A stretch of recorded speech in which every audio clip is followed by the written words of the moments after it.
Geeks do meu Brasil! Edson Rossato, programa em contexto, um programa que traz semanalmente entrevistas de literatura e entretenimento de cultura, quadrinhos, cinema, TV e cultura pop.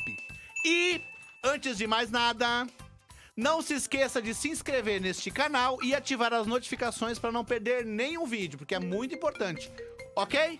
Inscreva-se! Hoje nós vamos entrevistar, a pauta é literatura de escritores e escritoras negros. Na verdade, assim, eu coloquei assim, bem curtinho, mas é literatura africana e afro-brasileira, né? Então, a pauta é essa. E eu quero muitas palmas do pessoal aqui do estúdio para... Tananana, Patrícia Anunciada, youtuber de literatura do canal Letras Pretas. Tudo bem, Patrícia? Tudo bem. Então tá bom. Calma aí, pessoal. Pô, deixa a menina falar agora. Tudo bem, então, vamos lá. Vamos falar aqui que a gente tem bastante coisa pra falar. Você criou um canal, né, que é o Letras Pretas, né, um canal no YouTube. Você é uma youtuber que evidencia escritos produzidos por escritores e escritoras negras. Como surgiu essa ideia? E por que é tão importante termos um canal assim? Na verdade, assim, a gente reduz, né? Como eu falei, né? É um termo reducionista, escritores e escritoras negras, mas assim, você pode explicar direitinho o que você divulga no canal? Tá. Então, eu sou formada em letras. Eu também. Olha, meu colega de profissão. Eu fiz letras em 2006 a 2009 na PUC. Sou 4 anos de português e inglês.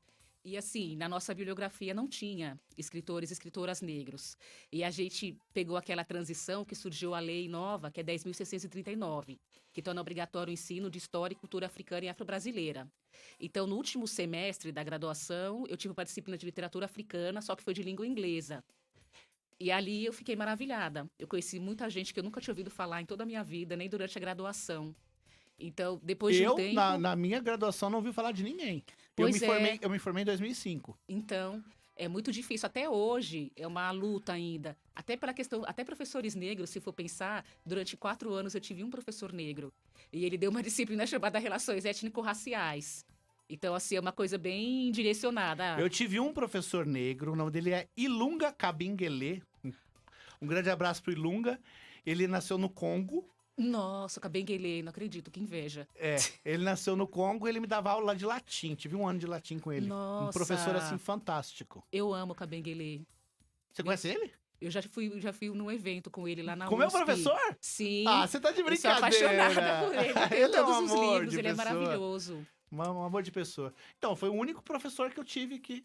Não, Então. também teve o Carlos Moraes também, né? Mas ele é de literatura. Então, é isso que eu queria saber do seu canal. Por exemplo, aqui nós colocamos literatura de escritores negros. Mas como é que é isso? O tipo como é que eu posso falar Eu isso? entendi. O que rege?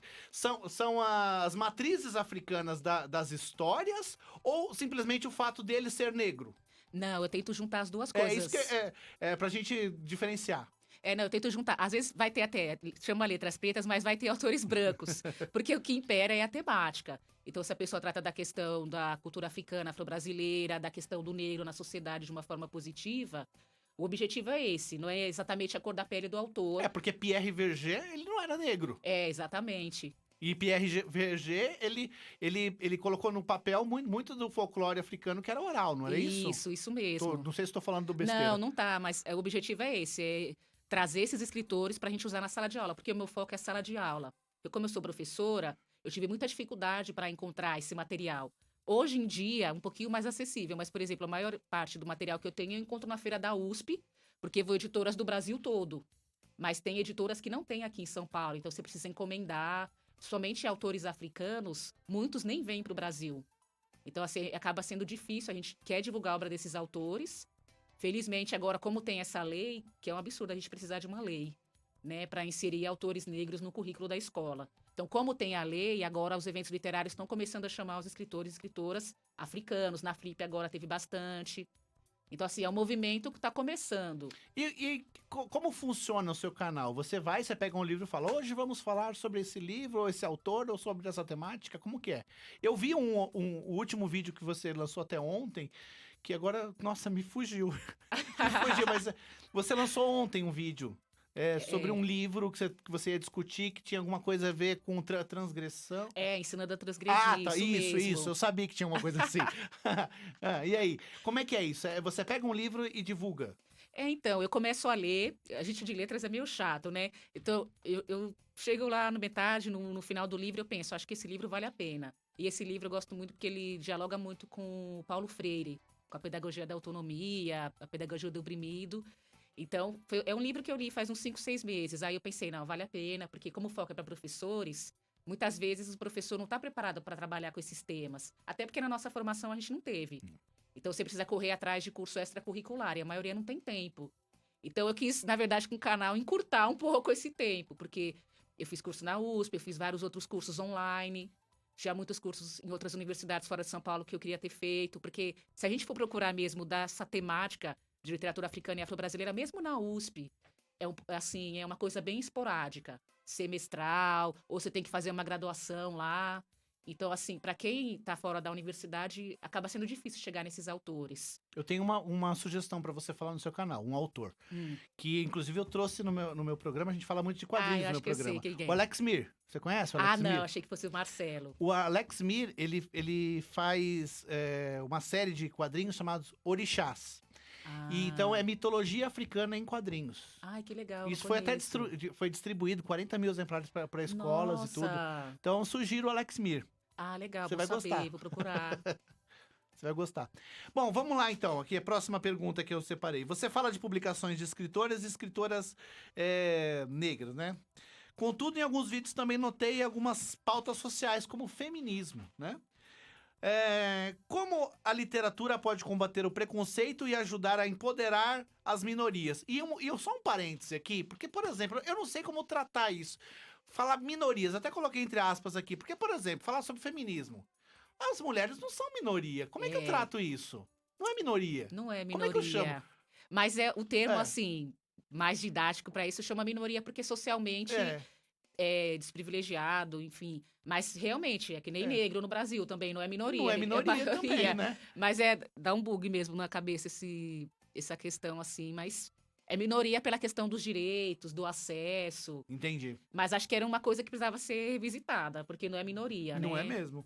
Então, como é que é? Como é que a literatura pode combater esse preconceito e ajudar a empoderar essas maiorias que são desprivilegiadas? Aí, ó. É, boa. Gostei.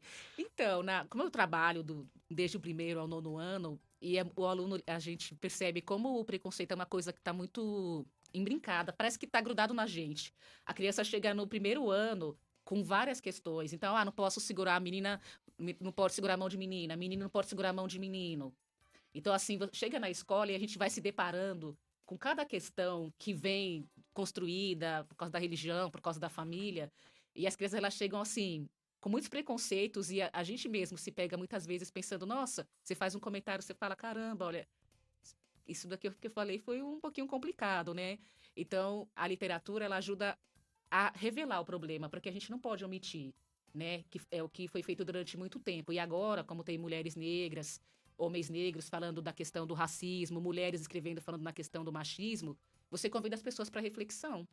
Porque é isso, as pessoas, né, as maiorias desprivilegiadas, elas foram sempre faladas pelo outro, que é o Uhum. homem branco, geralmente o europeu. Até a nossa história também, ela é contada do ponto de vista do europeu. A Chimamanda, né, que é uma escritora africana, ela fala muito isso. É que tava no TED Talks também, né? É isso mesmo. Ela fala isso. O perigo da história única. De que lado que você começa a história? Você vai começar com as flechas dos índios ou com a chegada dos portugueses? Então, assim, a nossa história ela é contada invertida. Então, a questão do machismo, ele entra agora, tem muitas escritoras trazendo essa temática, tem muitos clubes de leitura de mulheres, que é importante a gente desconstruir isso, porque o machismo é uma coisa que está na nossa educação, Sim. né? Tanto de mulheres quanto Muito. de homens. Eu costumo falar uma coisa, não sei se você concordaria ou não com isso, mas eu falo que eu sou machista, eu falo que eu sou racista, que eu sou misógino, que eu falo todos esses lixos. Porque a partir do momento que você aceita que em algum grau É, você se alguém fala, o que você falou aí foi meio machista, aí você fala, pera um pouquinho, deixa eu pensar o que eu falei. Se você fala que você não é, Se Sim, alguém fala que você teve uma fala machista, você fala, não falei porque eu não sou. Então sim, você não aceita, é né? isso Nem isso. mesmo. Então eu não sei se eu penso, como eu não tô no meu lugar de fala, se realmente é correto eu pensar dessa forma. Não, mas eu acho que é importante nomear assim. O Kabengele mesmo, ele fala, né? Ele fez um estudo lá, 98% das pessoas dizia que tinha amigo, amiga racista, e nenhuma delas se afirmou racista. Então, Então a conta não fecha, é isso, porque o é, racista é sempre o outro, o exatamente. machista é sempre o outro. E é isso, tá na nossa educação. Então, tem que desconstruir em todos nós, porque tá no discurso. Por isso que é importante a literatura, porque ela constrói visão de mundo. E, por exemplo, os contos de fadas. Agora está sendo feita uma releitura. Porque é isso, o que ensinava para a mulher que ela tinha que esperar um príncipe, que ela ia ser feliz para sempre. Era isso. Ele salvava a mulher. Agora não. Agora até os desenhos, né? A Moana, por exemplo, mostra que não. Ela não precisa de uma figura masculina que vai ser o parceiro dela. Eles são Sim. amigos e no final cada um segue seu caminho.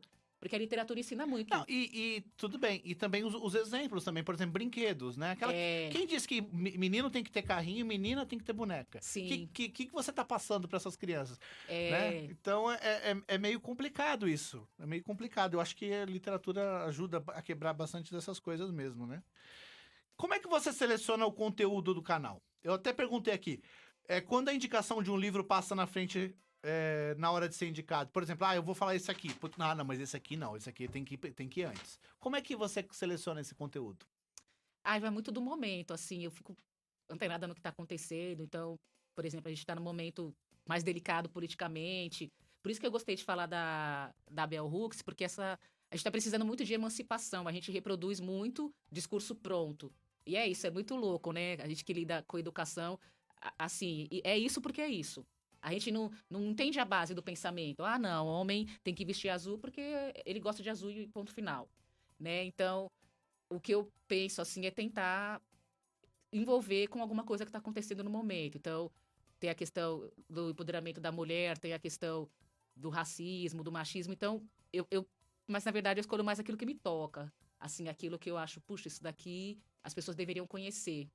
Porque são livros que muitas vezes estão na sala de leitura. Eu pego livro de escola pública. Então, porque eu sei que é difícil o professor comprar. Até porque a gente, por exemplo, no Brasil, você vai pagar 40, 50 reais num livro. Ontem eu fui na livraria Martins Fontes, tinha um monte de livro que eu queria levar, mas 50 reais. Você vai gastar 500 reais, tudo livro que você quer. Então, assim, eu sei que tem a dificuldade do dinheiro, do tempo, então eu tento direcionar para o que está mais próximo.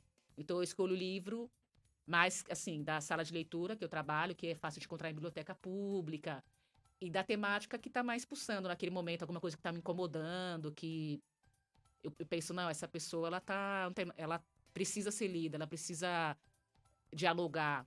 Tá. Então eu vou te colocar um desafio aqui. Tem algum um livro que você gosta muito, mas você fala, não é o momento ainda de falar dele? Tem algum? Ai, tem. Aqui eu estudo muito teoria, né? Aham. Por exemplo, a Bell Hooks mesmo. Eu tô lendo os livros dela que foram lançados Fala pra mim, é recentemente. Bel o quê? Chama Bell Hooks, que na verdade é uma homenagem que ela fez pra avó dela, que era Hum. indígena. E ela, quem é essa É pessoa? uma escritora lá dos Estados Unidos, é uma feminista, uma teórica negra, dá aula na universidade. E os livros dela estão sendo traduzidos, né? Recentemente tem Erguer a Voz, ela fala muito sobre a questão do feminismo, da supremacia branca, como é ser uma aluna negra nos Estados Unidos, uma professora negra. E ela traz bastante a teoria do feminismo negro, né? Que é esse feminismo que fala da questão de raça, classe social e de gênero. Porque a gente muitas vezes combate a questão do gênero, mas você tem a questão do racismo, né? Que não dá para separar as coisas. Então, ela traz a questão do feminismo negro, feminismo interseccional, que é isso. Por exemplo, uma mulher negra, ela tem a questão de gênero, da violência de gênero, mas tem a questão da violência racial também, da Sim. discriminação, e geralmente está atrelada à questão de classe. Porque você vai numa periferia, geralmente são pessoas negras. Se você vai num bairro de classe média alta, geralmente são pessoas brancas que estão morando lá. Então as pessoas gostam de falar aqui no Brasil que o problema não é de raça, que é desigualdade social, distribuição de renda. Mas na verdade você está mascarando um problema.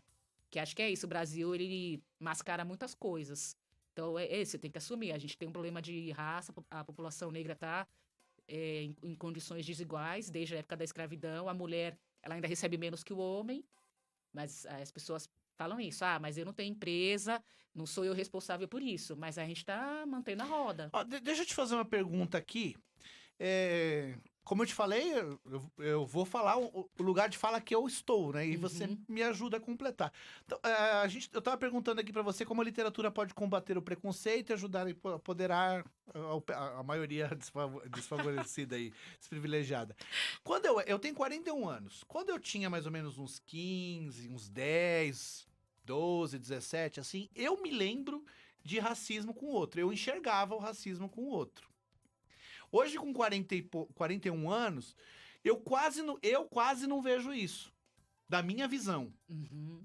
Ah, o que que você, o que que, a que você atribui isso? Você acha que toda essa voz, toda a literatura, esses movimentos, você acha que isso já fez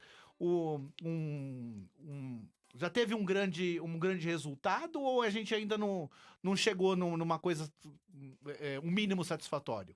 Não, eu acho que não, acho que ainda falta muito, porque o problema do racismo brasileiro é que ele é muito velado. O Kabengele, ele Ah, fala muito disso.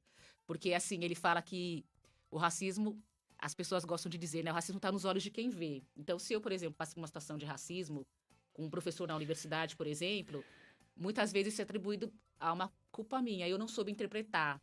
Ah, você não soube entender o que eu quis dizer. Então, o nosso racismo, o Kabengele fala, ele é muito perverso. Porque você virou culpado. Ah, não, mas você não entendeu o que eu quis dizer, foi uma falta de interpretação. Claro que tem problemas de comunicação. Só que se eu me senti ofendida, é porque aquilo mexeu com alguma coisa. E você precisa reconhecer, né? Então, como professora, eu vejo muito isso na sala de aula. Pela própria estrutura mesmo. Por exemplo, mesmo trabalhando numa rede pública, tem pouquíssimos professores negros. Se você vai para uma escola particular, muitas vezes não tem nenhum professor negro. Você vai para a universidade, é aquilo, quanto mais alto você chega, menos negro tem. O negro que está lá, a negra que está lá é na limpeza, é na segurança. Então, assim, eu acho que ainda falta muito para a gente avançar, porque as estruturas, a gente tenta educar a molecada, mas as estruturas, elas não querem. então você tá me dizendo que as pessoas enxergam menos essa coisa de racismo porque as pessoas se escondem atrás, escondem o racismo, é isso que você tá me dizendo? Muitas vezes é uma coisa naturalizada. Então, por exemplo, e as pessoas não aceitam, é que nem a questão do cabelo. Algumas pessoas chegam para mim e perguntam: Nossa, como que você faz para pentear seu cabelo? É mais bonito esse cabelo. E aí eu penso assim: eu não teria coragem de chegar numa pessoa e perguntar como ela faz para pentear o cabelo. Porque isso nunca passaria pela minha cabeça. Mas qual que é a concepção que tá por trás disso? Uhum. Nossa, é um cabelo difícil. E é um cabelo como qualquer outro, ele só tem cacho, né? Mas é tão naturalizado, né? Até a gente mesmo, às vezes você passa por uma situação hoje, que eu entendo um pouco melhor, tem situação que eu passei na infância e na adolescência que hoje eu entendo. Mas que na época, nossa, aí eu penso, isso, nossa, mas isso foi um preconceito, discriminação, e na época eu não soube entender, eu achava que a pessoa era mal educada. Mas não, ser mal educado é uma coisa, ser racista, machista, homofóbico é outra, né? Mas as pessoas, elas se sentem muito à vontade. Então, quando você é negra, ai, você é uma negra bonita. Tem que ter um negro. Quando você é branco, não fala você é um branco bonito. É. Você é um branco inteligente. Então, a gente mesmo, como eu te falei, né? A gente cresceu. Eu cresci numa. Não posso dizer que minha casa era machista ou racista tal. Devia ter bastante lá. Mas, assim, o bairro, o contexto, era muito assim, né? Então, eu me lembro. Agora, um testemunho aqui de coisas idiotas que eu, como racista, fiz. Então, eu querendo não ser racista, eu era racista. Como? Como, por exemplo, querer ser um amigão. Ah, Sabe quando a pessoa fala assim, não, e aí, o seu cabelo bonito, e não sei o que lá, sua cor de pele, não sei o que. Simplesmente não precisaria fazer nada. Não precisa falar nada, não é? é E a verdade. gente vai aprendendo com isso. Então, eu acho que até em questão de feminismo, de racismo e essas coisas todas, a gente também que tá de fora, né? Que seriam as pessoas que têm o racismo dentro da gente, a gente querendo se resolver também, a gente também tá aprendendo isso tudo, né? Sim, Então é importante esse diálogo, né? Então você que tá aí em casa, saiba que você, às vezes, pode ser racista e você não sabe, tá bom? Então, é. assim, a primeira coisa que você faz é admitir. Eu sou, pronto. Agora deixa eu procurar em mim o que é que eu tô fazendo de errado aqui, né? Ah, isso mesmo. Bom, antes de ir para a próxima pergunta, eu quero falar para você aí, aproveitar para deixar o seu like neste vídeo, porque fazendo isso você torna o nosso conteúdo mais relevante e ele alcança mais pessoas. É super simples, vai lá dar um like ali, tá? Ali embaixo, no joinha, e eu tô contando com você, beleza? Vamos para a próxima aqui. Quais são as dificuldades de manter um canal tão específico assim? E as pessoas aceitam bem? Como é a repercussão? As pessoas comentam? Como é que funciona isso? Olha, é engraçado, né? Eu acompanho alguns canais, assim, eu percebo muita diferença. É, primeiro, é difícil manter, porque, assim, eu sou professora da rede pública, eu trabalho 30 horas por semana.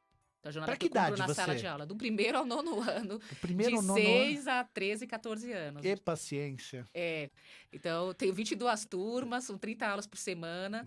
Aí tem essa dificuldade. Eu sou mãe, tenho uma filha de 2 anos e 9 meses. E tenho o mestrado que eu estou fazendo. Então, tem muita leitura, muita coisa que acaba não casando com o canal. Até por isso, eu tô postando com menos frequência. Essas são as maiores dificuldades, assim. E na questão das pessoas, é engraçado porque é muito específico mesmo. Você percebe que geralmente quem tem o engajamento são as pessoas que já se interessam por isso.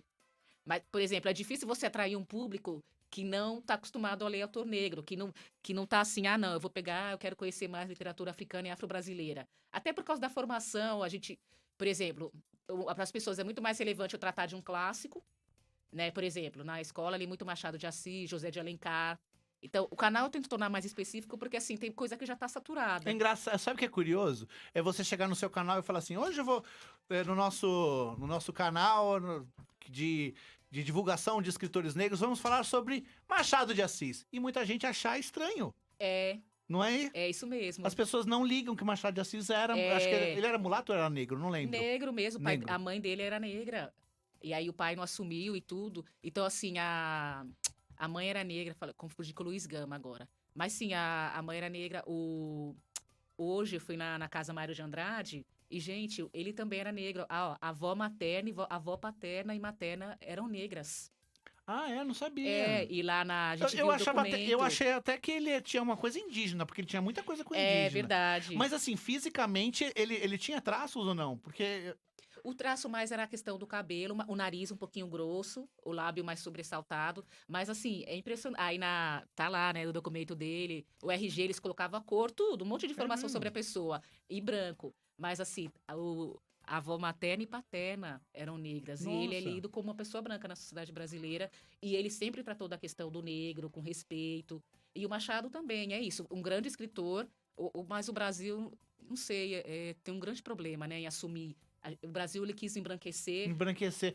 Teve um comercial do Banco do Brasil É, que até eles fizeram com o Machado de Assis, mas pegaram um ator branco. Aí eles tiveram que teve uma repercussão muito negativa é, e aí eles refizeram o comercial com um ator negro como o Machado de Assis, né? Então as pessoas têm essa dificuldade até não sei, eu não entendo. Você acha que isso é por maldade mesmo? Não, não é por maldade a palavra.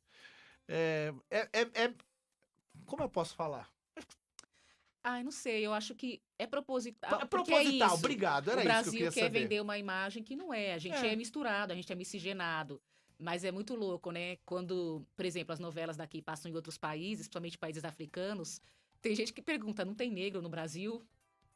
Porque é isso, se a gente for olhar mesmo, a gente é mais de 50% da A- As, população. as novelas que se passam na Bahia. Poxa, não É, tem negro lá? então, e aí teve até briga, por isso que colocaram um personagem negro, porque, gente, é um absurdo passar uma novela na Bahia. Primeiro que tinha que ser mais de 50% negro. É. Mas o Brasil não quer mudar isso, ele quer parecer a Europa. A Europa já tá fadada a fracasso, né? A Europa tá tentando aprender com a história, tanto que Nossa, você... o que tem de francês negro? Gente, Então, não sei por que e que. eles recebem lá, assim, eles aceitam, recebem, porque eles sabem que eles têm um direito, eles são tão franceses quanto eles. Né? E eles foram colônia, então, assim, eles têm o direito de receber essas pessoas. Agora, aqui no Brasil, eu não sei, o brasileiro ele tem uma dificuldade muito grande de assumir a diferença, ele quer deixar tudo branco, e é muito perverso, porque ele não admite, e aí ele vai embranquecendo essas figuras, como se fosse desmerecer, deslegitimar.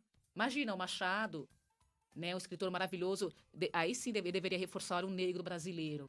Mas todos nós, ninguém é 100% branco. Não mesmo. E tem alguns que são legitimamente negros que são embranquecidos. Lima Barreto era negro, não é? Sim, Lima Barreto também, um ótimo escritor aí, estudado em faculdades e tal. Enfim, não entendo isso, né? Não entendo mesmo.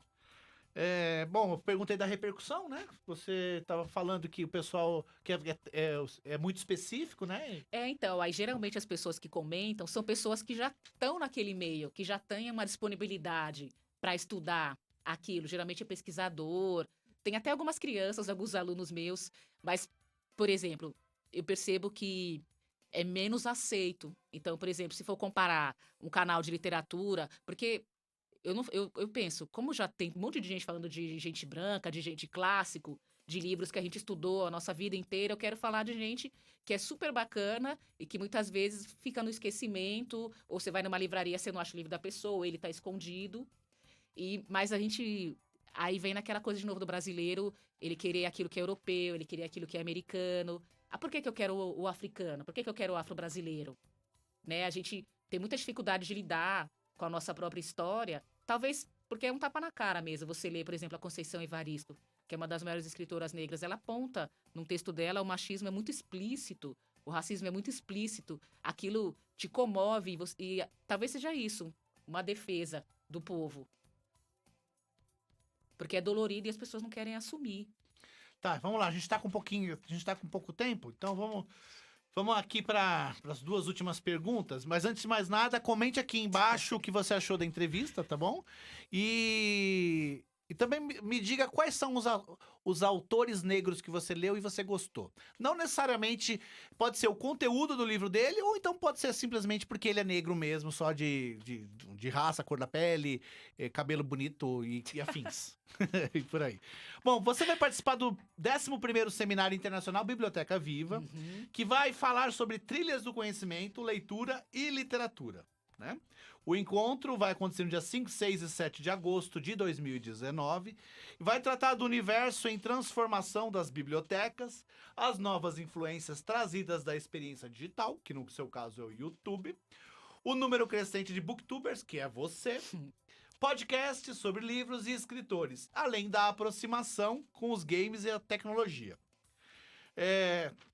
Me pediram para falar que esse é um evento do CISEB, Programa de Secretaria de Cultura e Economia Criativa do Estado de São Paulo, gerido pela SP Leituras. Como aconteceu o convite para você participar? Ah, foi pelas redes sociais. É legal isso, que você joga o vídeo lá e atinge pessoas que você não imagina, né? Eu recebi um contato de uma moça lá da organização do evento, e ela falou: Olha, eu acho que você está fazendo um trabalho relevante, você gostaria de participar com a gente? Aí foi bem bacana, porque é legal sair um pouco de trás, né, da tela e dialogar com o pessoal. Mas foi assim, eles viram alguns vídeos, como vai tratar, né? Acho que até por ser específico, de repente, nesse caso, porque o pessoal da mesa trabalha mais a literatura abrangente, mais, né, universal. E como eu tô numa coisa mais específica, acho que foi para estabelecer o diálogo entre esses dois universos aí. Beleza. E você, dentro desse evento, você vai participar de um bate-papo sobre booktubers, né? Uhum. Juntamente com a Tami Granan, do Literatami, e Augusto Assis e Tatiane Leite, que do Vai Ler um Livro, que é o canal, né? A mediação será da Bianca Santana, da revista Coach. Qual que é a importância desse pessoal que usa o vídeo para divulgar literatura? Olha, eu acho assim, por exemplo, como professora, eles atingem muito mais o aluno do que a gente. Porque é muito mais legal eles falando do que a gente. Porque o professor é aquela coisa, eu sou uma autoridade, eu tô dando ordem para eles. Às vezes, quando eu quero que o aluno leia um livro, eu vou lá no YouTube e pego mesmo um booktuber falando e motiva muito mais o aluno do que eu falar, vá ler um livro. Então, acho que esse pessoal tem a linguagem, né, mais atual, tem mais despojado, assim, e acaba atingindo mais esse público. Então, eu acho que é uma ponte que tá dando super certo. Beleza, então vamos lá. Finalizando aqui. O seu canal é o Letras Pretas. É, Letras Pretas no YouTube. Basta você ir lá procurar. Qual que é o seu Instagram? é Letras Pretas, underline, canal. Letras Pretas _ canal. É, Beleza, então. Quer deixar um recado pessoal? acho que não. Não? Ela é meio tímida, gente. Ela ensaiou tudo isso aqui, ó. Ensaiou tudo, porque ela é tímida. Então tá bom, gente. Olha, o meu Instagram é o rossato.edson, com 2 S, 2 T's, rossato.edson. E você pode seguir a Rádio Geek nas redes sociais, Instagram, Facebook e YouTube. Rádio Geek BR. Gente, muito obrigado. E Rádio Geek, apaixonados por literatura de escritores negros.